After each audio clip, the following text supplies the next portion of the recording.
Good evening and welcome to our first of a weekly set of reflections for Holy Week. And this is, of course, the first reflection on Monday night. And there'll be a series of them throughout the week through to Good Friday.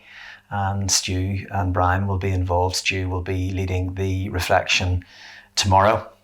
We're using the lectionary readings from the Church of Ireland, and they start tonight with a reading from John's Gospel, chapter 12. It's a strange reading to use, for it's a little out of sequence. It's actually an event that happened before the entry of Jesus into Jerusalem, actually before Palm Sunday. But there is nevertheless a very important message in it for us, I think, about our dedication towards Jesus Christ. So let me begin with the reading from John chapter 12, beginning at verse 1. 6 days before the Passover, Jesus arrived at Bethany, where Lazarus lived, whom Jesus had raised from the dead. Here a dinner was given in Jesus' honour. Martha served while Lazarus was among those reclining at the table with him. Then Mary took about a pint of pure nard, an expensive perfume. She poured it on Jesus' feet and wiped his feet with her hair. And the house was filled with the fragrance of the perfume. But one of his disciples, Judas Iscariot, who was later to betray him, objected. Why wasn't this perfume sold and the money given to the poor? It was worth a year's wages. He did not say this because he cared about the poor, but because he was a thief. As a keeper of the money bag, he used to help himself to what was put into it. Leave her alone, Jesus replied. It was intended that she should save this perfume for the day of my burial. You will always have the poor among you, but you will not always have me.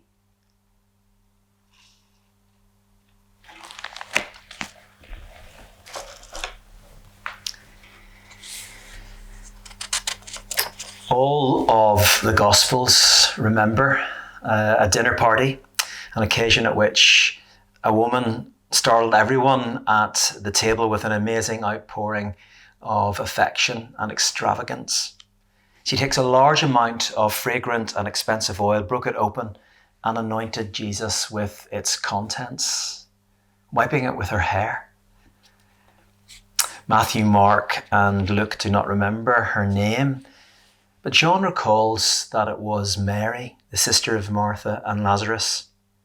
The other versions end with praise of this woman, making the grace and extravagance of what she does and marking it. Wherever the gospel is preached in the whole world, Jesus says, what she has done will be told in memory of her. Remember what it would be like, or imagine what it would be like for one particular thing in your life to be remembered. Hopefully a good thing, of course, not a bad thing, but it's an interesting thought, isn't it? A real act of generosity. Imagine if you or I would be remembered for that. Mary's action is still remembered to this day, and often around this time of the year, we recall what she did and we still continue to marvel at it. Judas, on the other hand, is remembered for one particular thing, and he was at the table as well that night, taking exception to Mary and her lavish expression of affection. This perfume could have been sold and the money given to the poor, he said, rattling the coins in his pocket.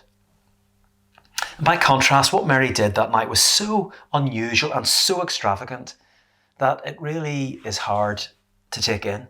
It so greatly exceeds the best we would do for our own dinner guests, more than setting out our finest silver or paying a fortune for a really nice piece of beef, or maybe getting out our best and most expensive bottle of wine. Much more than that, she takes 300 denarii worth of oil and pours it over Jesus' feet and wipes it with her hair. What a waste. We hear in the reading today from John that the oil is worth a year's wages. In modern terms, that would be worth probably 20, 30, 50,000 pounds of a year's salary. It is worth whatever you make in 1 year, poured out on the feet of a dinner guest in a matter of less than a minute. No wonder everyone was shocked by her extravagance. It's interesting that in Matthew's version of the story, all the disciples questioned Mary's extravagance, not just Judas. This ointment might have been sold for a large sum and given to the poor, they argued. In one sense, they were right, but maybe still they hadn't really got what Jesus was about and what he was about to do that would be priceless for every single person in all of human history. Sometimes it seems the whole world is against you, yet you know in your heart that what you feel compelled to do in this moment of time is a defining moment ordained by God himself. I've had a few experiences like that, really, that I've witnessed. I remember in my last parish when we were trying to raise funds to employ a youth pastor. We knew that we would probably have to raise for 5 years, maybe 125,000. Someone arrived at my door, a woman who didn't have a lot of money, but had just come into a small inheritance from her father. And this woman said, I remember it, I recall it so well. She said, I want to start the ball rolling here to enable us to get this youth pastor working in the parish for our teenagers and our young people and to show them the love of Jesus. She wrote me a cheque. Do you know how much that cheque was for? £40,000. The whole inheritance. I mean, that overwhelmed me. That was just remarkable. And she did it with an open heart. And again, probably many of us would say, what are you about? What are you doing? But this woman had and still has a heart after God and after Jesus Christ. I wonder what Martha and Lazarus thought of this unusual act. Did Martha gasp? Did she try to stop Mary, grab her hand, get up and go for some paper towels and try to clean up the mess, maybe even try to get it back into the jar again? That's the sort of thing that Martha would have done.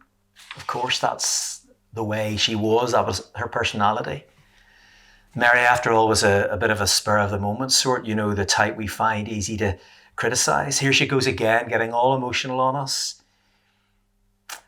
I doubt Martha even knew what Mary had in mind as she slipped out of the dining room to go and fetch this jar. Lazarus, he surely would have had a different perspective on it. He might have somewhat understood his sister's utter display of affection. He, after all, had been rescued from the grave just a few days before. He was the one who had been brought back to life by Jesus, even though he had been dead for 4 days, which is the Bible's way of saying he was definitely dead. And having been through that, Lazarus had probably gained a new appreciation of what it was like to be alive, to feel the snap of cold air on your face in the morning, to taste the sweetness of butter and pepper on a new potato, to sense the warmth of a hand clasping yours, even to delight in the fragrance of a lovely perfume. Lazarus had come to a new appreciation of the moment of any moment, at every moment, having known so recently what it was like to lose every moment, to drift away out of body and into the spirit.